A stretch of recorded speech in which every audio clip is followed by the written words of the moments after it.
Alright, here's the deal. 2018 had some awesome games, and I want to talk about those awesome games. I had this absurd idea for this year's gaming recap video that involved a parody of Jeff Keighley's Doritos Pope, and we had this gorgeous thumbnail from Artsy Theo, and I had all these props, but it's just not gonna work. I had everything from tech issues to a storm that gave us a multiple day power outage. Any more delays and this 2018 recap won't get to you guys until 2020, so I decided to cut the gimmicks and give you guys the games. What? Are you serious?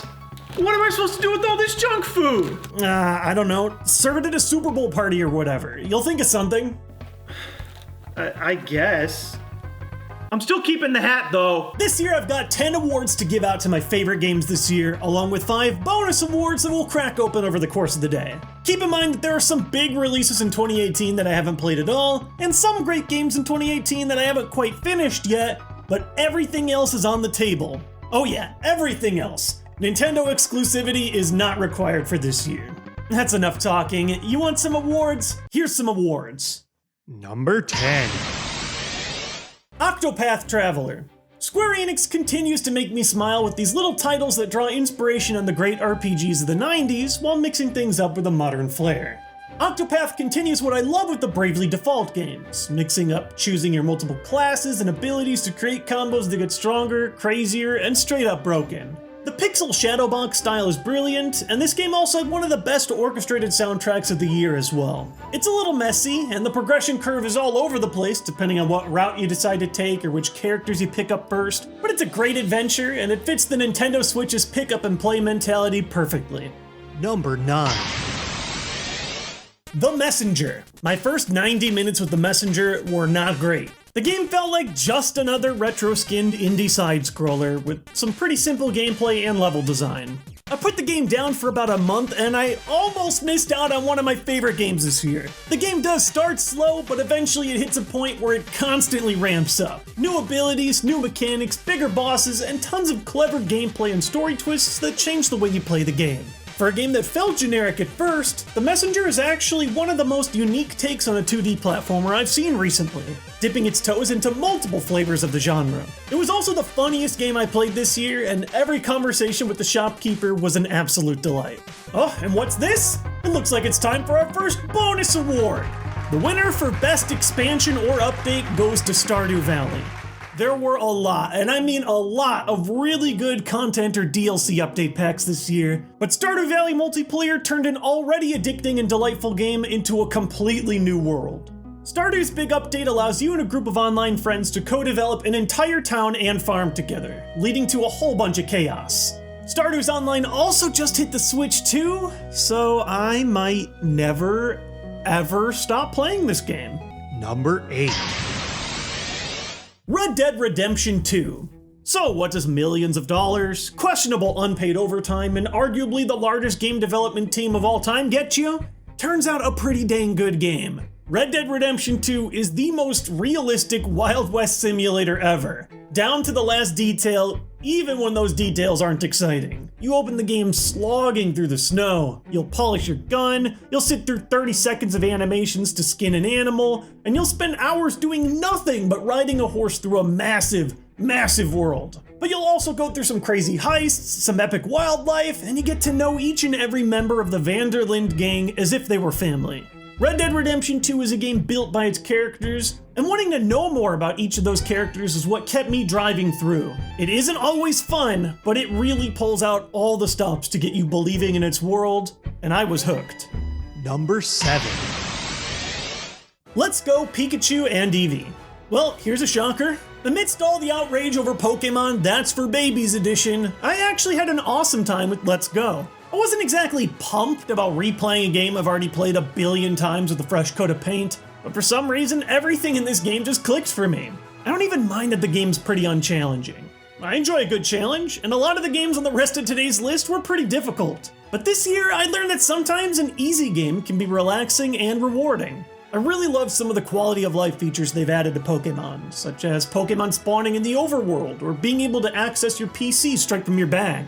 I really hope that these kinds of features make their way into the 2019 release. And while the whole Master Trainer thing ended up being a pretty bland post-game activity, this game has me hooked on shiny hunting all over again, offering a great and colorful Zen-like collecting hobby, and slowly turning me into a mad scientist that one time. It's a good feeling when you have low expectations for something and it ends up being better than you thought, and Let's Go did just that for me. Oh, and it looks like we got another bonus award for you guys. This one is for the best family game of 2018.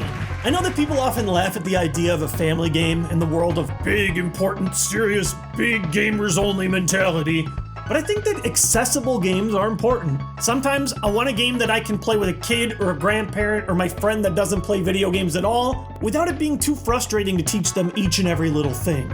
This year, Super Mario Party filled that void well. At first I was a little annoyed that Super Mario Party forced you to use a Joy-Con when playing it, but after playing this game with friends and family, I really began to appreciate the decision. It's a game that focuses on easy to understand motions and buttons, and it has a perfect system for practicing every minigame before you play. It kind of feels funny giving the best family game to a title that will destroy your friendships, but hey, that's what Mario Party's all about. Number 6. Super Smash Bros. Ultimate. Smash is back, and this time I can play on my TV or on the go without having to buy it twice. Crammed full of more characters, stages, and music than ever before, Ultimate continues to offer an experience that caters well to both competitive and casual fighting game players. Some of the new stuff I just loved, like the ability to save custom rule sets, modified stages, squad strike, those are all great. Some stuff could be better. The online quick play still isn't the best, and the single player World of Light mode ended up feeling a bit more bloated and less fulfilling to me than I was expecting. Still, at the end of the day, I've had a blast at this game so far. It's Smash Bros. It's a celebration of all things Nintendo, and it's a tried and true formula that continues to work well. Number 5. Into the Breach. Into the Breach checks a lot of boxes for me. Gorgeous pixel art, randomly generated, isometric, turn-based strategy. The makers of FTL have done it again, delivering a completely different but still excellent roguelite. This game always gets me thinking, how can I defeat everything, keep my mechs alive, keep the city alive, and get all the secret bonuses without screwing something up? Instead of being brutally difficult, it offers fair but always predictable obstacles that can always be overcome. Beating the game isn't even that hard, but beating all the achievements and learning each of the game's 12 squads is a whole other battlefield. This is one of the few games I bought more than once this year. First on the PC, and then they had to go and put it on the Switch, exposing my weakness for portable gaming. It's that good. And our third bonus award is here. This time, it's for my favorite board game of 2018. Once upon a time, I had played through enough of these where my whole Game of the Year list was entirely tabletop, but 2018 still offered a lot of stuff for me. My favorite game, though, was a cute city builder called Expand City. On paper, it's a pretty simple point-scoring area control game with random objectives, but the real spice of the game for me is the city building itself. This is your starting board. Just one tile. You and your opponents add to this single tile and build up throughout the entire game. And watching the towers and towns rise up over the course of the game is always a treat. It's not the deepest or craziest board game out there, but every time I brought this baby out to a new gaming group, we had an excellent time, and that's all that really matters. Number 4. Marvel's SpiderMan. Man, this game was fun! Swinging through the city, bodying thugs with special moves and gadgets, and saving the day against other genetic freaks. This game just really makes you feel. Oh, I almost said it. You almost got me. But for real, this is my kind of open world game, and probably my favorite superhero themed game since Saints Row 4. They tackled Spider-Man really well. He's already Spider-Man, you don't need a big, slow origin story. He opens the game explosively and the action keeps up. It's a lot like the Arkham games. I mean, a lot like the Arkham games, and that's a good thing. But what I didn't expect was such a well-scripted and performed story to go along with it. The villains are interesting, Peter's relationship problems feel convincing, and they just nail that blend of serious and funny that makes Spider-Man's universe so popular. Number 3. Monster Hunter World. It's kind of hard to think of Monster Hunter World as a 2018 game, but all the way back in January, this baby dropped and it kept me playing for the whole year.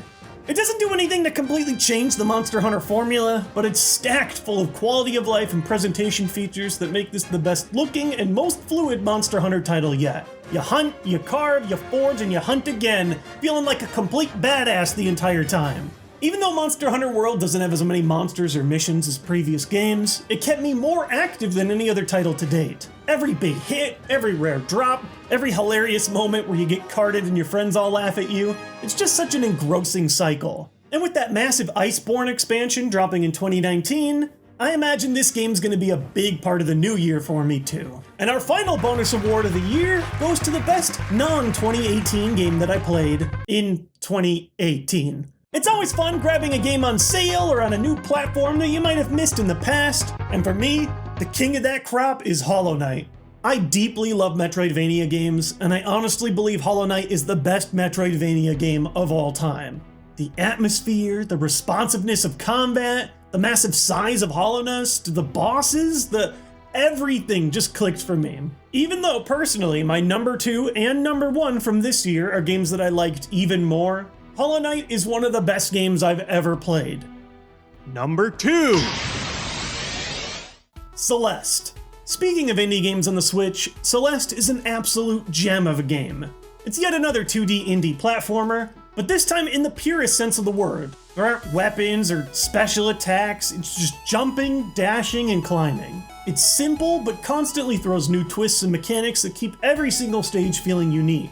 It's hard, but it's reasonable. It encourages experimentation and failure, and getting a new checkpoint for every screen makes it so that you're never wasting time recompleting early parts of a level over and over again. It offers both reasonable ways to make the game easier if you're struggling, and ways to play the game at a much harder level with the bonus stages. The last thing I expected from a platformer game was a good story, but Celeste also tells this nice tale about dealing with anxiety and depression and building self-confidence, which pretty appropriately mirrored my own journey through 2018 as well. The only thing I didn't like about Celeste is that some of its collectible secrets were a little too obscure for me to discover them without using a guide. But that core content, climbing the mountain and barely escaping alive through the B and C sides, is a gaming journey I will never forget. Number 1. Tetris Effect. Okay, really? Game of the year? The freaking Tetris? I can't believe it, but yeah, that's happening, I guess. You know what you do in Tetris Effect? You play Tetris. There's some fun bonus modes, but for the most part, you are playing that same core game that we've known since 1989. And unlike modern Tetris games, this one doesn't even have multiplayer. So what on earth makes Tetris Effect so special? It's extremely hard to describe, and it's almost impossible to truly understand the game unless you're physically playing it. But in short, it's an audiovisual masterpiece along the lines of Fantasia. Every single action you make in-game creates an audio cue that always perfectly times and synchronizes to the accompanying score. At one point you're crawling through darkness as bioluminescent jellyfish fill the void, and then the next you're flying through this empty plot of land that watches a city constructed around you. It's nuts! While this game is perfectly playable on its own, it was designed with VR in mind, and it's in the VR headset that I truly felt connected to the game. Even though all you're doing is playing Tetris, you go through this absurd shift of color and emotion. You play Tetris in the middle, but this evolving world of sound and color fills your peripheral vision. The soundtrack goes everywhere from ambient to jazz to pop to tribal, and the vocal tracks especially are extra catchy and uplifting. The game is named after the Tetris Effect, a phenomenon described in the early 90s where playing a repetitive game like Tetris can give you the illusion of seeing Tetris shapes falling in your mind, even when you stop playing. And here it's a fitting name. Tetris Effect feels like downloading Tetris directly into your brain. If you don't like the core gameplay of Tetris at all, I don't think this game's gonna do a dang thing to change your mind about it. But even if you only kind of like Tetris, or maybe you just messed with it a little bit on the Game Boy back in the day and you kinda had fun, you have got to give this experience a shot. It's truly something else.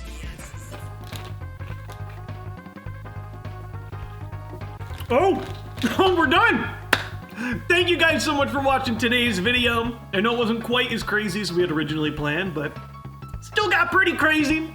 We have a ton of crazy new content planned for 2019, so whether you've been subscribed for a while and YouTube did that diabolical thing where they unsubscribe you for no reason, or maybe this is the first video you've ever seen on this channel, consider clicking that sub button or clicking the bell icon to get alerts for when we're doing future videos. My goal is to get a new video up every week or two, a lot more frequently than we had in the last couple of years, so whether you've enjoyed my stuff over the years, or you're just checking us out for the first time, I'll see you guys next time with more gaming content in 2019.